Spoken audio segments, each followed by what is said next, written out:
In the Vegas Summer League, LeBron James, the 40-year-old, exercised a $52.6 million player option with the Lakers last month. He's entering a record 23rd NBA season, but quotes from Clutch Sports CEO Rich Paul the day Bron opted in sparked some intrigue about Bron's future in LA.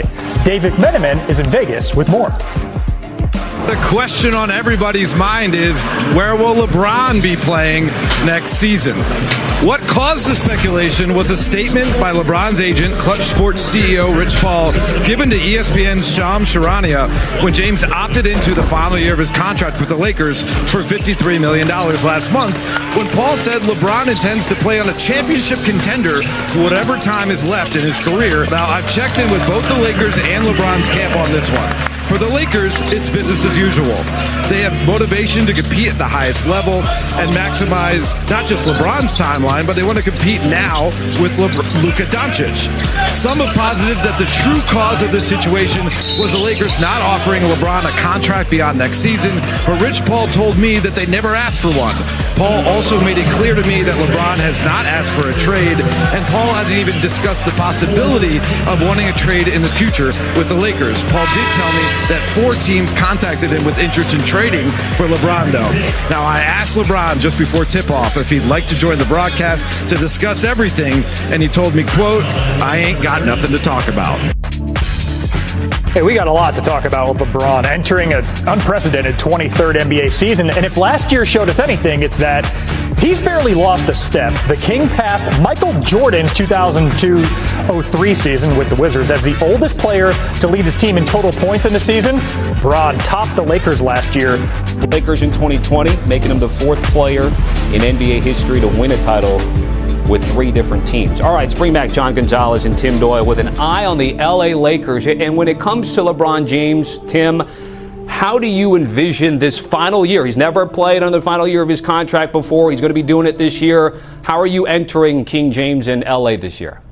I think he finishes the season on the Lakers. I know that there's a lot of speculation of other moves that could be made and the aprons that teams have been dealing with and trading this guy. I mean, recently we saw a trade where how many teams were involved? 8 different teams were involved in a trade. But I think he finishes this season with the Lakers, and the reason why is his son's on the team. By the way, raise your hand if you had over Bronny James 28 points last year. I gave that out on HQ, Tommy and John, okay? He finished with 62 points. But this is like classic business. Like, you get your son in, right? You teach him the ropes for a few years, and then you say, all right, buddy, like, go fly your own wing. So I think he sees through this entire season, and a credit to Bronny. Remember, he had that issue at USC where we're all concerned about him and his health. He has bounced back, and honestly, eyeball test, he's getting a lot better day by day. Is he deserving of an NBA spot? You know, I think that's obviously open to debate, but I saw him recently in a summer league game make a huge steal, a very athletic dunk. You know, he's lucky that his dad's one of the 3 greatest NBA players of all time, but that's life. You want to know something? I'm going to help out my kid when he comes to the right age and try to open doors for him. So I do believe, John, when it's all said and done, when this season is over, he's still on the Lakers. Tim, I will also help out your kids when they're ready, so you just let me know about that.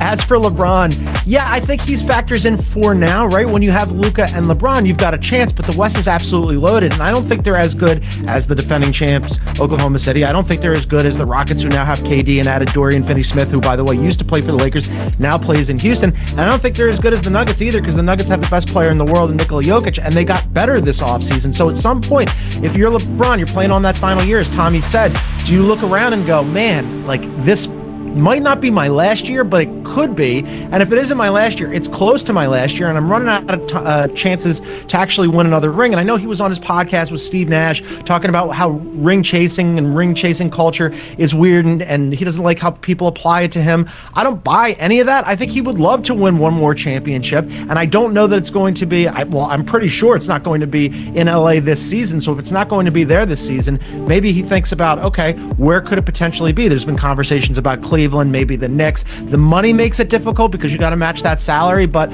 I just wonder, I mean, like, unhappy LeBron, where he's kind of floating the idea of, am I going to be around already through his agent? Just like smoke and fire generally equate with him. And I think we're getting some of that right now. Which I think is interesting, given what Rich Paul said recently. John, to your point, it's like, why disclose this stuff now if you're trying to sort of establish this line, perhaps, of demarcation about, hey, get us some help to win a title, yet everything that they plan to do probably revolves around Luka Doncic, which has the conversation of when, if not already, this is going to be Luka Doncic's team. And John, I'm going to give you first word because I wrote it as if it's already Luka's team. The Rob Pelinka is going to be making moves for Luka. They're not going to mortgage everything to win a title this year. But if it's not Luka's team now, John, when will it be this season? Yeah, well, it already is. I mean, the second that they traded for him, he's 26 years old. LeBron James, the greatest player of his generation. Depending on your mileage on this thing, he's the greatest player of any generation. He's that good, but he's going to be 41 in December. Luka's 26, right? The second that they decided, LeBron James would have loved, Tommy and Tim, to have another extension on a contract, right? Another 1-and-1 where he knows he's playing on this year and he's got a player option for next year. The Lakers normally would have done something like that for LeBron because they like to reward their stars.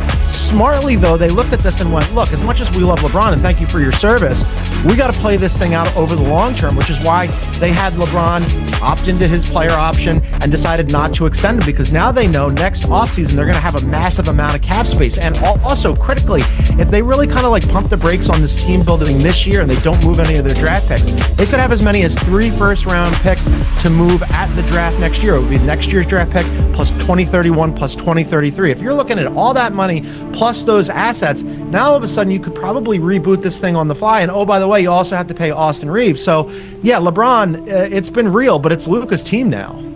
You know, it's interesting how you took that question, because I don't disagree with you. You looked at it from a basketball standpoint. I looked at it from like a fan standpoint. Like, who's going to say, yeah, I'm going to go see the Lakers and Luka? No, like, you still go see the Lakers because LeBron's on the team. Like, he still has that draw, even though, you know, he's been doing it for so many years. I legit think it'd probably be like 90-10 as far as how many people think, you know, this is Luka's team. Just like from a marketing standpoint, from a ticket sales standpoint, you're talking X's and O's in basketball, John, and I believe you're right. When I saw the question, I just looked at it like, all right, I am going to go pay for tickets with my family. I'm going to go see the Lakers and LeBron. So I looked at this question differently. I believe that this is his last year there. So it will be Luka's team next year. Once LeBron exits, it will be Luka and the Lakers. But this upcoming season, it's still LeBron and the Lakers. Tim, we saw this past season LA needed a big, and they weren't able to get that in enough time. They did get DeAndre Ayton. How should he help this team? Well, I mean, you know, we're talking about a former number 1 pick, obviously played the NBA Finals with the Suns. I think that he's a very serviceable big. My biggest concern with the Lakers is not in the regular season. It's in the postseason. Can they really lock down defensively and get key defensive stops? And LeBron James at his age is not the same defender that he once was in his career. Luka Doncic, there's no D in Doncic.